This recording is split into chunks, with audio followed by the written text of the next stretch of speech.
Okay, our inquiry into sexual exploitation websites gathered evidence using a variety of methods, including a comprehensive literature review, online analysis of the websites themselves, and a series of oral evidence hearings. The inquiry took oral evidence from a wide range of stakeholders, including survivors, law enforcement, academics, and frontline support services. I think it's important to note at the outset that 3 leading sexual exploitation advertising websites were invited to give oral evidence to our inquiry and be questioned by members of the Scottish Parliament. They all refused. So moving on to the main findings of our inquiry.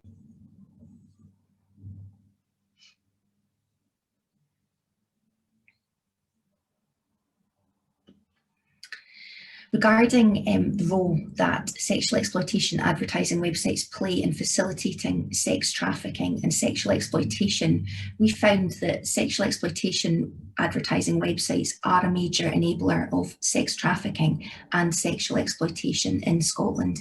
These pimping websites have turbocharged the sex trafficking trade in Scotland.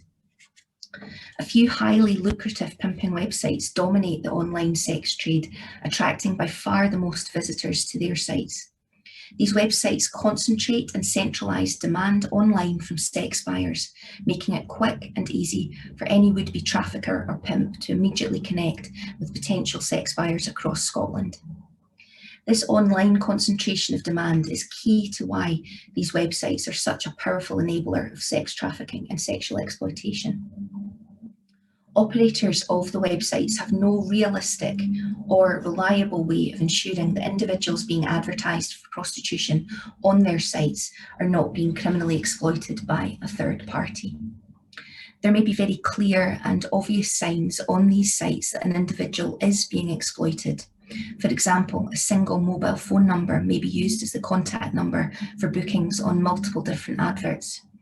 However, the absence of such an overt indicator does not mean that the individual being advertised for prostitution is not being forced, coerced, or otherwise exploited by a third party. The inquiry heard, for example, how some traffickers require women to upload their own adverts online. Sexual exploitation advertising websites do not just happen to have prostitution adverts posted on their sites. They provide a standardised form for advertisers to complete specifically for this purpose. They know what they're doing and they are doing it for profit. Websites typically openly display the phone numbers of women being advertised on their sites. Anyone who visits the websites can freely access these phone numbers while remaining anonymous. It's wholly implausible that the open, anonymised online access to the phone numbers of women being advertised for sexual exploitation or the phone numbers of their pimps and traffickers deliver any meaningful notion of safety or security to the women being advertised. Evidence to our inquiry highlighted an erroneous claim that in the absence of legal pimping websites, advertising would simply be displaced to another advertising space, such as the dark web or the streets, and that would represent a reduction in safety for the women being advertised, and as such, the website should be allowed to continue operating. Such a claim is wrong on multiple counts. Levels of supply and demand for sexual exploitation are context dependent, not constant and unchangeable. There are substantial barriers and disincentives to traffickers and sex buyers using other advertising spaces, such as public streets and the dark web. There is nothing that can be deemed safe about the open, anonymised online access to the phone numbers of women being advertised on these sites. And regardless of which space the advertising takes place in, the act that's being advertised, sexual exploitation and abuse, cannot be made safe. Importantly, any assessment of the impact that sexual exploitation advertising websites have on women's safety must take into account the wider impact these sites have on expanding the scale of sexual exploitation and the vulnerability of women and girls to such exploitation. These websites concentrate and centralise demand from sex buyers across Scotland. This ready-made, instantly accessible, open online marketplace incentivises sex trafficking. The websites substantially lower the practical, financial and technical threshold for individual exploiters and organised criminal groups to engage in this highly lucrative crime. Quite simply, websites that incentivise and facilitate paid rape cannot be claimed to enhance women's safety. Sexual exploitation advertising websites undermine the safety of women and girls, both now and in the future, women and girls who are vulnerable to sexual exploitation. The inquiry also assessed government and law enforcement responses to these websites. We found that existing Scottish legislation fails to prevent the operation of these websites.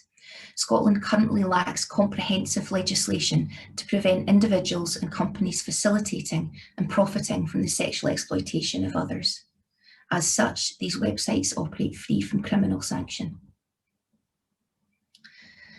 In January 2016, approximately 1,800 adverts for sexual services were identified in a single day across 4 main websites in Scotland.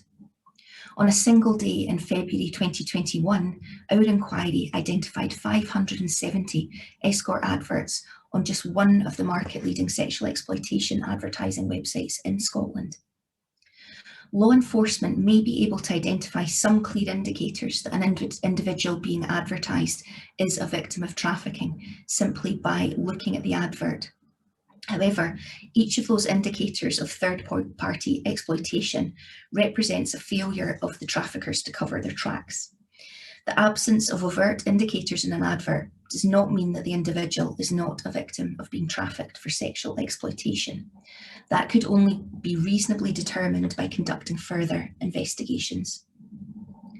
These websites are a market-expanding force and they impose a substantial burden on public money and resources. These profit-making website companies externalise the financial fallout of facilitating sex trafficking and sexual exploitation and place that economic burden on the Scottish people. A single police investigation into trafficking for sexual exploitation can take multiple years to complete. The scale of sexual exploitation facilitated by pimping websites dwarfs the capacity of the police responding to it. Current UK-wide law enforcement collaboration with these websites is failing to meet its objectives. It provides political cover to the websites and underplays the level of threat posed. Evidence provided to our cross-party group has revealed that UK-wide law enforcement agencies have publicly collaborated with these websites, with the website operators publicly positioned as credible partners in crime reduction. It's the view of our inquiry that this is simply not credible, that sexual exploitation advertising websites are not and have not previously been aware of the human traffickers using their site to advertise victims.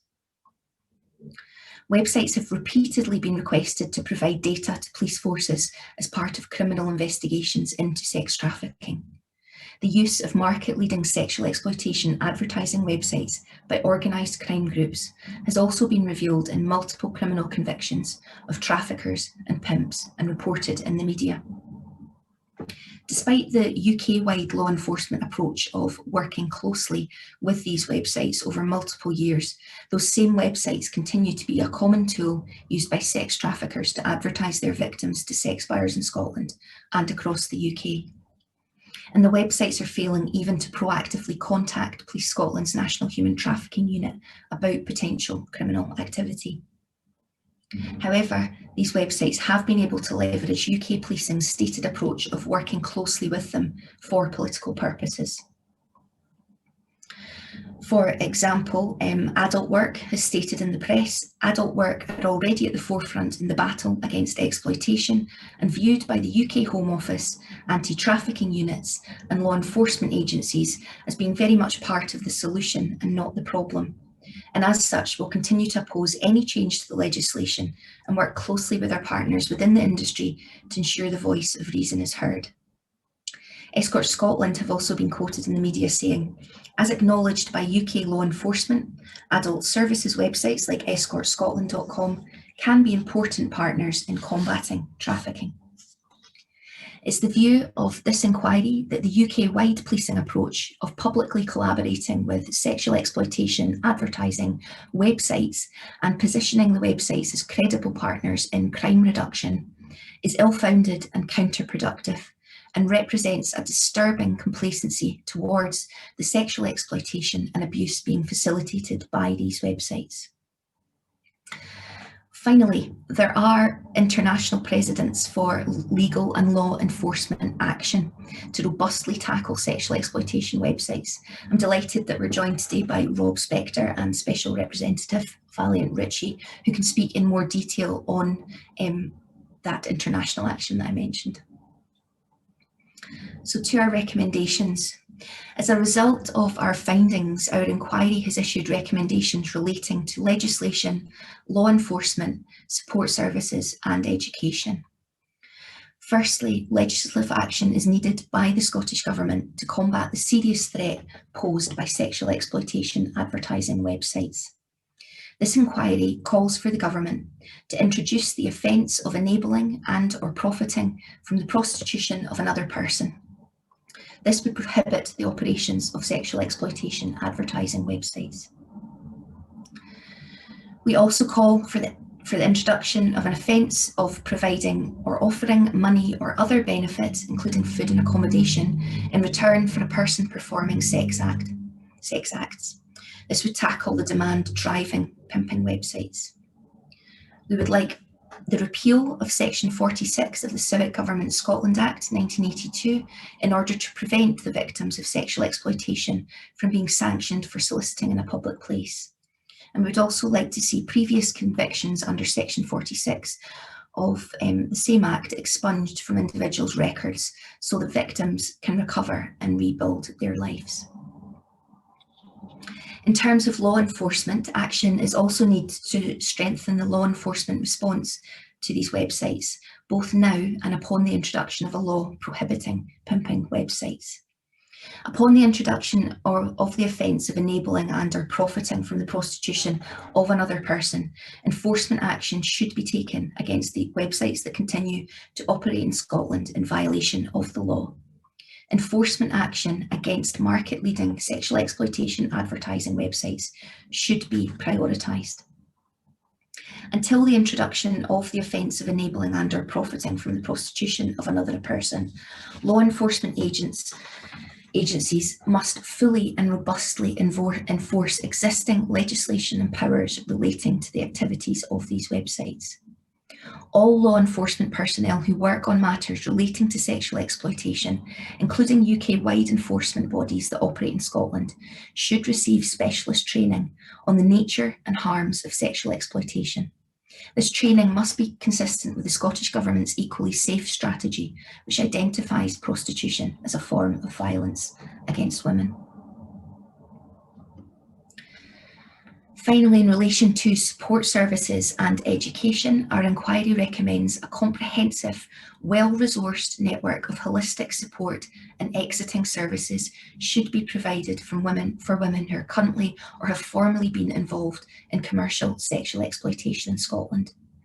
Training and other relevant capacity building initiatives should also be provided for personnel in mainstream services who interact with victims of commercial sexual exploitation.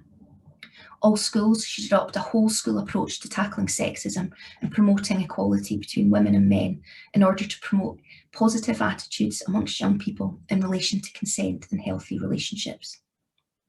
In support of this, every initial teacher training provider in Scotland should include training on how to tackle sexism in schools as a core and compulsory part of their courses for trainee teachers. In conclusion, pimping websites have no place in Scotland. It's time for Scotland to lead the way and take action to end this exploitation. You can download a copy of our inquiry report, Online Pimping, from the cross-party group on Commercial Sexual Exploitation's website. Thank you very much for listening, and I'll pass back to Rhoda now.